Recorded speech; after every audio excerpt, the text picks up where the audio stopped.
mga membro sa TONRA Phase 10, Phase 8. Congratulations sa inyong asosasyon. O asong ihagyo sa ato ang community sa kwanya.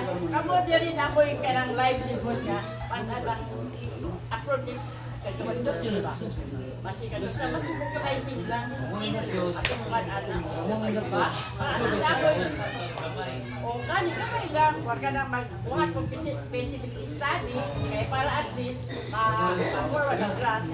Ato, ma-office. Ano, magbuhat ka mag-grant. Oo, siya requirements. Ato ihangin ni Kagawando. Apoy ka na project pag na inyo hang kuan ba? Para kayong mga pangalan na Oo. Pagkatahan ko ninyo at may makakwento sa inyo ng asosasyon. Kung na may project, at least dali lang kayo. Kaya nakamugna naman din ninyo ang kuan niya sa inyong asosasyon. Ito na mo.